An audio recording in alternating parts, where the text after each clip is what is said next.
Hi folks, hope you are doing well these days. You see, we are doing the book review of the book titled Play of Consciousness, where Swami Muktananda is describing in detail with all minute particulars about his experiences in his meditation, in his spiritual journey. Okay, that is the reason why I too don't want to cut short anything. You see, this chapter, the dissolution of desire, see how his desires are, the deep hidden desires are removed, dissolved. That is what he is explaining here. And this chapter being a lengthy chapter, I thought I will split it into small videos rather than cutting short what he wants to tell us. He has taken the care and the pain to write everything in detail, which generally people don't do it. And he also says that it is for you, for the seekers, for the sadhakas, I am writing this. So I too thought I have no right to cut down on what he has written. Rather, I will go along with the flow of the book, explaining to you all the details. Okay, that's why I am making it into short videos.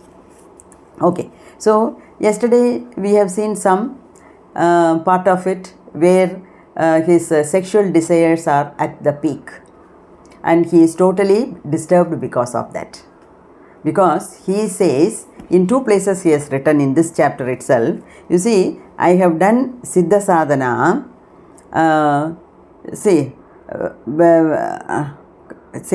when my sex organ comes back to life, after I have rendered it inert, after I have made it inert through Siddha Sadhana. So he did a lot of sadhanas to make his sex organ functionless. Whereas now it is coming out with great vigor. Not only that, in the meditation he is seeing a lady, a naked lady, very, very beautiful, to distract him from the meditation, and accordingly his body is also responding to that. So mentally he is much disturbed. Okay, then it became afternoon. From morning he couldn't do the meditation properly. He was sitting in the swing and thinking, what is this? Why is it happening? It's all because of the bad karma which I have committed, nothing else. That's why these things are happening. Then he is sitting in the afternoon. He is sitting in the swing under the mango tree, and he is planning what to do, like that. Then he remembered another saint, a Siddha yogi by the name Harigiri Baba. See, from where he is staying, from some 20 miles away, from his place, there is another place, Bijapur. In Bijapur, there is a Siddha by the name Harigiri Baba. He is a great saint. I think I must go and meet him. Swami Muktananda is thinking in his mind, I should go and meet him, because this sort of secrets, I cannot share it with anybody else. Maybe he can give me the guidance. Let me go and meet him. Like that he is thinking of Harigiri Baba. And by the time night, it became night, then Rama Rao came, Babu Rao came. He is talking something, but Muktananda is unable to listen to anything. Because before Babu Rao came, he was weeping like anything, thinking of his own plight, of the meditation. He wept like anything, and because of that his head became very heavy, and he couldn't hear anything. So when Babu Rao came, he started talking. Babu Rao started talking. He was telling something, but Muktananda did not hear anything. His head was so heavy. And then in the night also he is sitting and sitting and sitting. Then night, it became night. Then it became midnight. Then also no change in his meditation method, no improvement. Then in the night he started meditating. That is, in the evening he started meditating. Then he got the mudra, Jalendra Bandha. Then he did Moola Bandha on his own. So many things are happening in the beginning. He is seeing the red light. Everything is okay in the beginning to start with. But afterwards, I heard a indistinct sound within me. So he heard a sound indistinct, not very clear, some sound he could hear within himself. He was feeling happy. Oh, again I am getting back to my original meditation experiences. Like that he was feeling happy. And he was so blissful for some time. But during that bliss moment, again this lady appeared. This time also the same very beautiful lady, naked, but this time she has worn a lot of ornaments. He says, then at this moment of happiness, the goddess appeared. So in one place he is referring to her as a girl, a beautiful girl, a very attractive girl. In another place he says a woman. Now he says it is goddess, because by somehow he learned from someone that it is the Kundalini which is doing all these gimmicks. Okay, but here also the girl appeared. So when he closed his eyes, the girl is inside his body. When he opened his eyes, the girl is in front of him, like that. Then again he stopped meditating. Like that it went on till midnight. He couldn't sleep. He's tossing in the bed because his mind is perturbed. His mind is so much disturbed, isn't it? And somehow it became 3 o'clock. Then just he slept for a few minutes.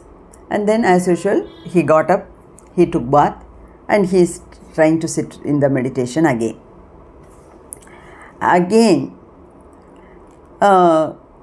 In the beginning, meditation started off very well.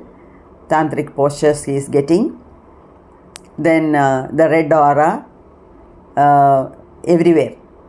Inside his body, outside his body, everything he is able to see. Then he was, I heard the indistinct blurring sound inside me. So some sound he is getting within himself, and I listened to it. My mind became focused on it. It was bliss, nothing but bliss.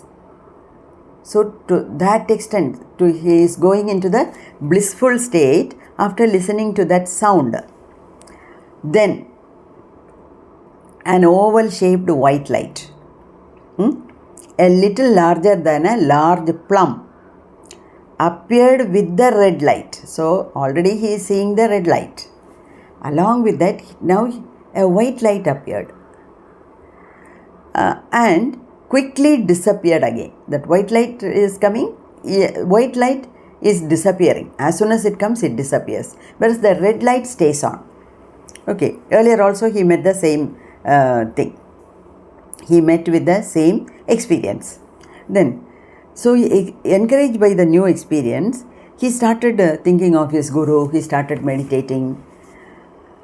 Then, all of a sudden, there was a change in the tone of the red light. So, see, that is the difference between the shimmering red light and the steady red light. When the steady red light is there, his meditation is deep.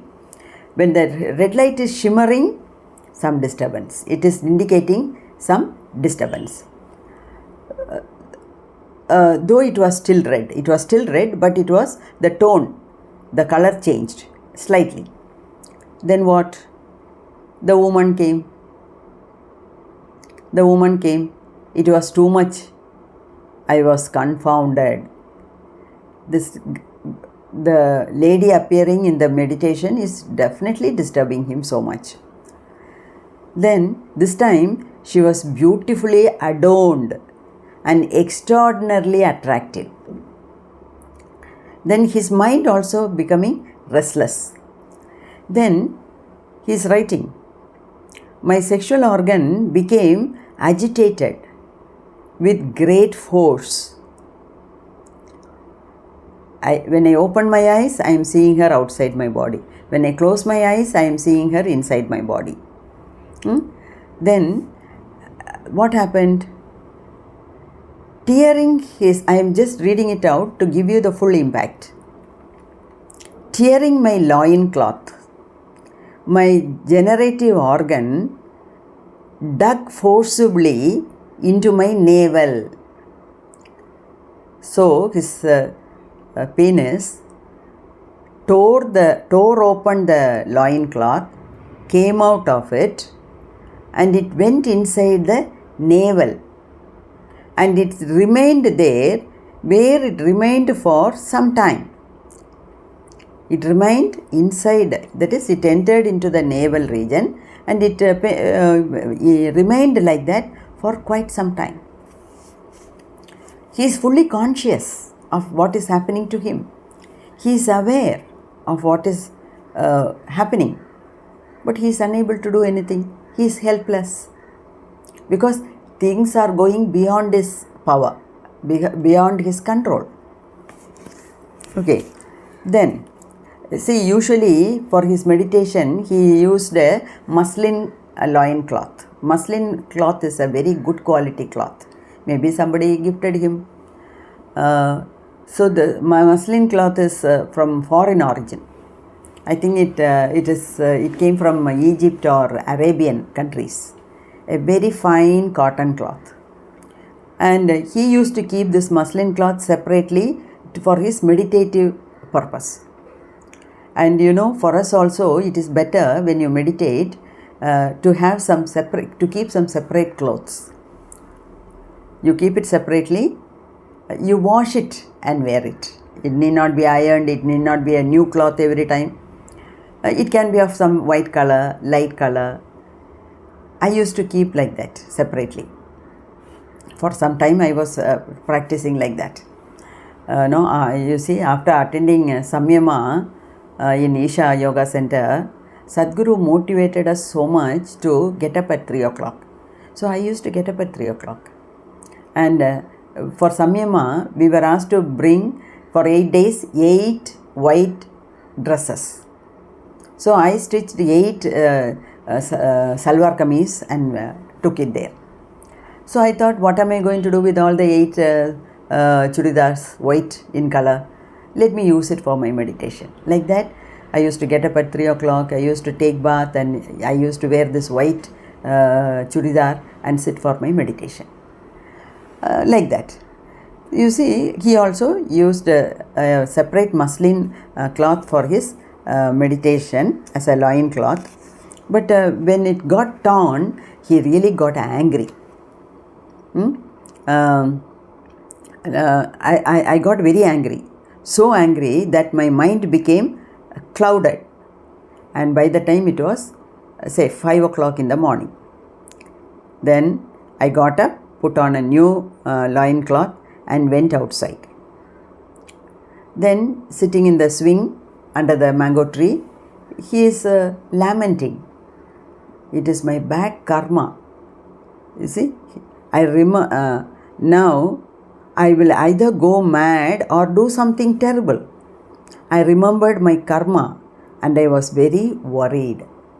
He knows his meditation is getting disturbed only because of his past negative karmas.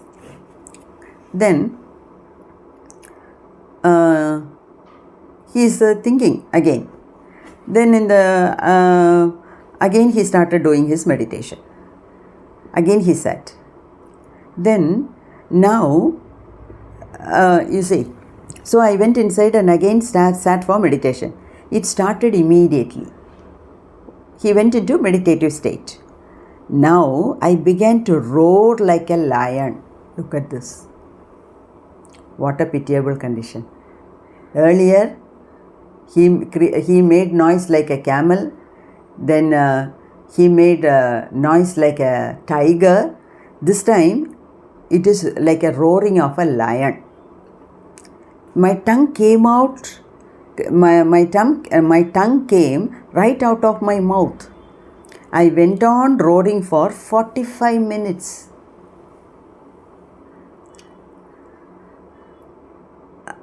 Getting more and more frightened. This time there was no sexual desire. Instead of sexual desire, he is creating noise. He is making noise so loud, like the roaring of a lion. So either this or that. But his normal meditation gone. Okay, either the lady is appearing or he is making sounds like this. It's all because of my sin which I made. Like that he is thinking. Then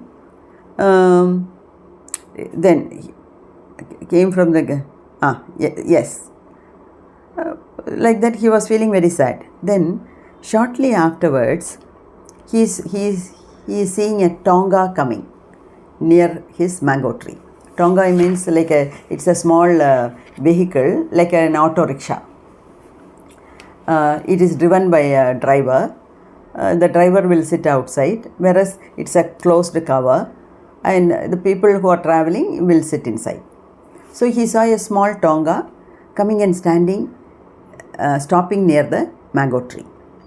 Then somebody got down, and I saw it was Harigiri Baba.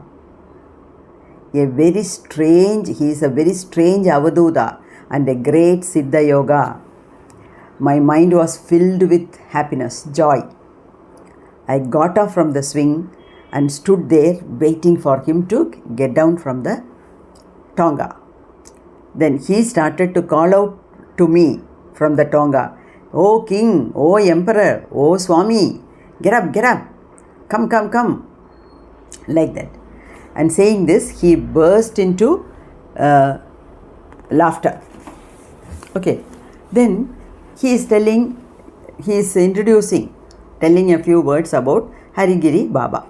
He says, this great saint was all-knowing. Of course, he was all-knowing because the previous day only, Swami Muktananda thought of telling this bad things happening to him as a secret to Harigiri Baba. The next day he is landing there. That means he is a great saint only.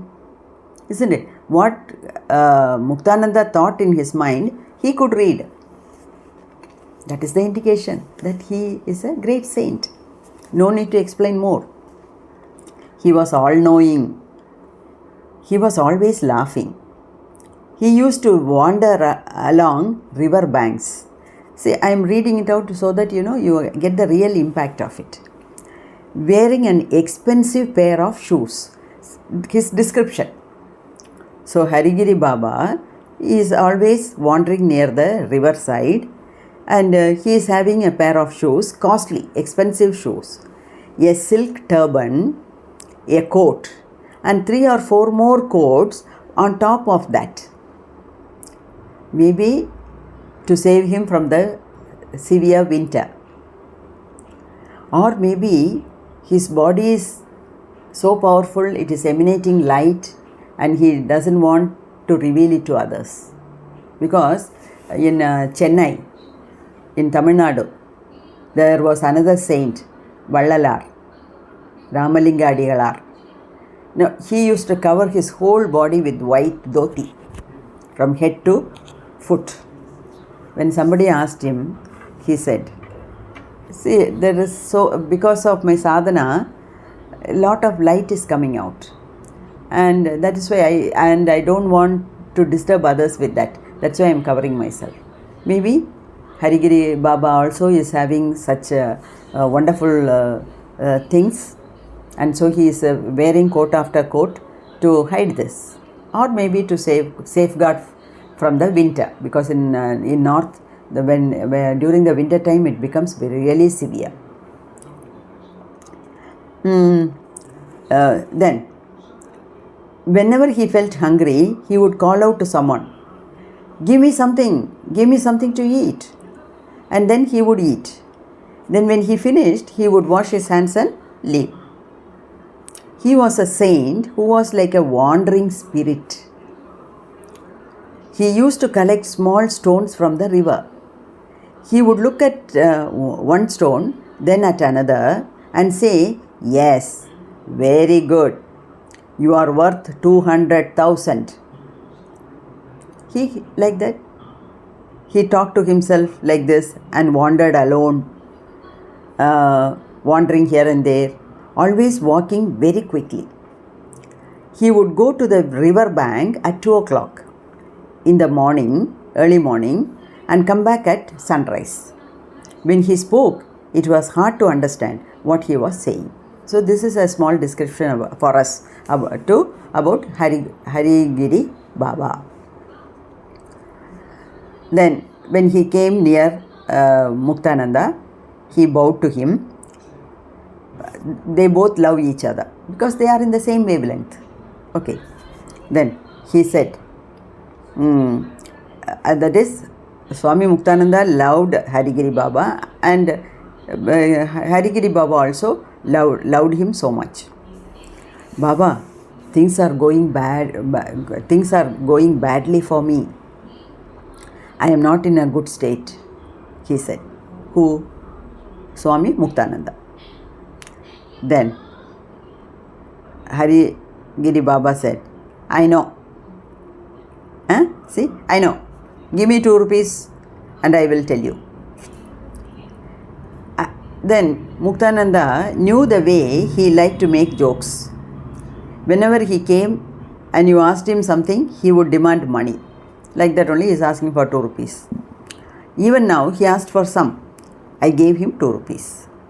Then he spoke to me in Marathi. O Emperor, you are in a good condition. Things will be very good for you. Things will be very good for you. You will become a god. You have got a beneficial fever. See, all these disturbances in the meditation are good for you. Okay, it's all happening with the purpose. Through coming into contact with it, many people will be cured of their sickness and suffering. See, you will meet many people. You will do a lot of good things in future. Don't worry. All these things are happening with the planning, with the purpose. After he had said this, he left. He went with him for some distance, and then he said, go. Muktananda followed him in the Tonga. Then he said, go. You have got to go to come again. You go. Don't be afraid. And like that he left. By the time, all the people in the village recognized Harigiri Baba. So the people who were nearby started running around, crying, oh, Harigiri Baba has come. Like that they were calling out his name. Because, the people identified these saints. They gave respect to them. So like this, the previous day, Swami Muktananda thought of Harigiri Baba, and the next day he appeared. He gave him the indication that there is nothing to be worried about. And then he left. Okay. A very nice, very, very interesting incident, isn't it? Anyway, the chapter is long. It continues. It runs to another 3 or 4 pages. So I thought I will stop it here.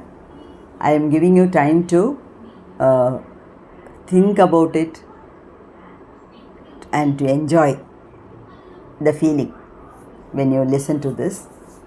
The rest we will see in the next video. May God bless all of us.